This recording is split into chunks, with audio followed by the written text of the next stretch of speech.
As has been the rhythm of this year, this week is going to be a strict rest week. As such, I'm just going to go through some quick equipment notes for scuba diving. I've tested some equipment past its normal recommended limits. The first thing is this Baby G watch that I received as a gift from a cruise line. When researching, I knew that replacing the battery on this water-resistant 200-meter watch was going to cost about as much as buying a new one on super sale. This is because the 200-meter water-resistant watches have a special waterproof testing that you need to do after replacing the battery to ensure that it has retained its water-resistant / waterproof qualities.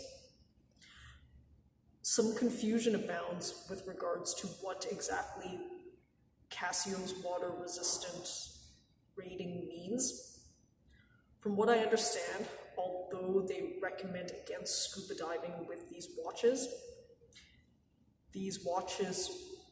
in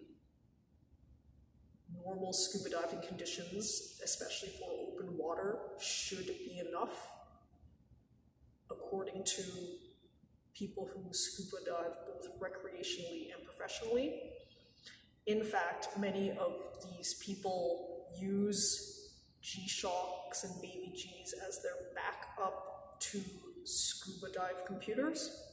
I've yet to test this past 5 meters, but I'm confident that it'll work. I decided to change the battery myself. Being the engineer that I am, I thought either I have nothing to use or I leverage this watch into something useful. Like I said before, me taking it in to be professionally serviced would cost me as much as buying something on a super sale. In that case, I decided I might as well invest $1 to buy the new batteries at the local dollar store and try my hand at replacing the battery myself. I will say that I did better than I expected because I've changed it in a way that's retained its waterproofness at least up to 5 meters so far. However, I did mess up some audio spring system, so it now lacks sound. That might be for the best though, because I'm really only using this watch for dive purposes. Alarms and other functions, I would use a cell phone.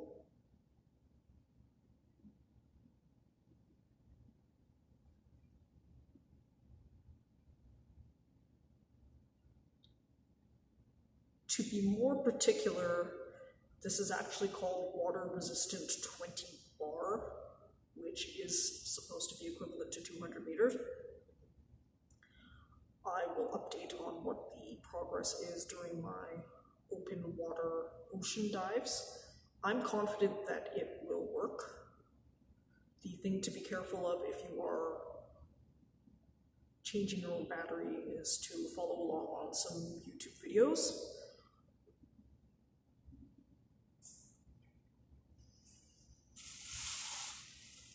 The other thing that I've been practicing with is my 5-meter Sony Action Cam.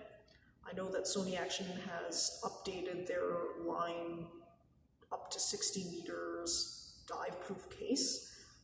This is a situation where, again, I might as well just test these beyond their limits. Part of the reason why I'm doing this is because I know that engineers often design items to exceed the normal working specs. How much they exceed really depends on circumstance and situation. I'm taking a chance with this, but honestly, again, for both items, they're really at the end of their useful life in terms of other situations. I've filmed everything I would want or need to film within the specs for the next time being, and I was already thinking of replacing this camera. So this is a good test. If there's something that you really want, I think you should probably stay within the safe working specs. I'm doing it because I'm perfectly willing to have things malfunction on me. But if you want your items and you want them long use, probably should stay to the manufacturer's recommended suggestions on care and use. The last equipment tip will be with regards to the dive mask. I've received some conflicting information about how to care for a dive mask, especially if you have a prescription one.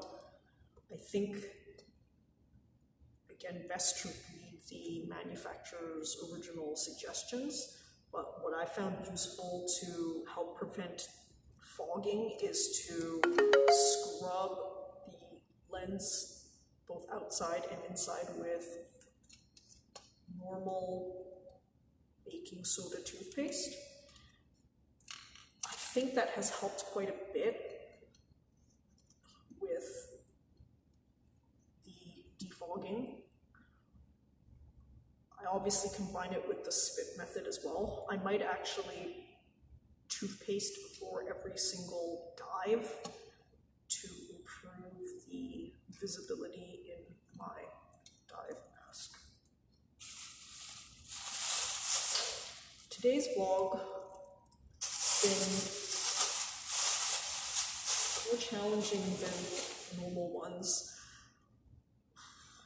I've been wanting or meaning to vlog since this morning, but have waited until nearly the end of the day to actually get around to it.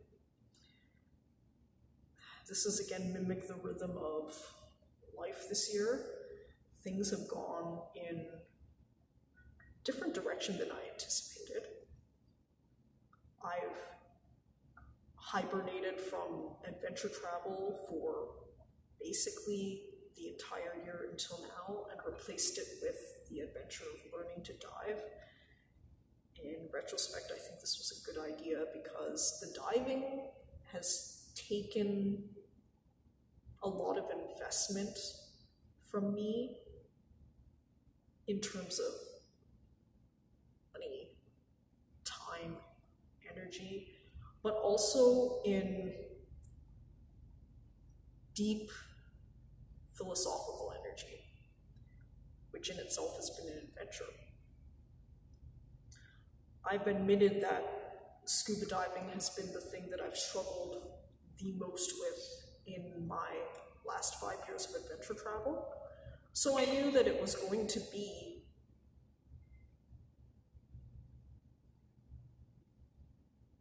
quite something. But what it's turned out to be has been more than I anticipated. I've engrossed myself in an existential journey of sorts. In watching all of my vlogs through since the beginning of the year, I recognize this roller coaster that I've been on. Some days I claim to be as happy or even happier than Jeff Bezos, richest man in the world. I've since learned that he's been downgraded to number 2, but in any case, at some points in the year he was number 1. Then I've had other vlogs where I exclaim that I'm in some sort of travel depression. All those things are true. Whatever I was feeling at the time, I was feeling. And whatever I'm feeling, I am feeling. When you look over such a long period of time, a whole half a year or more now, I hear a lot of talking outside. I might switch locations in a second if the people have vacated the pool.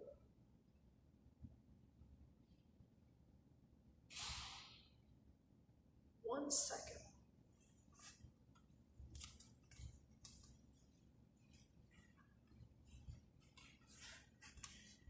As I suspected, it's just more people entering the pool area, which is why I'm relegated to the wait room.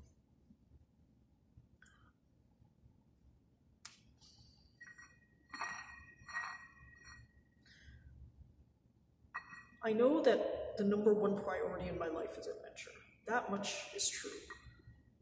The thing I've realized is that adventure can take many different forms. I've concentrated almost exclusively on adventure travel and to a lesser degree adventure sports for the last 5 years.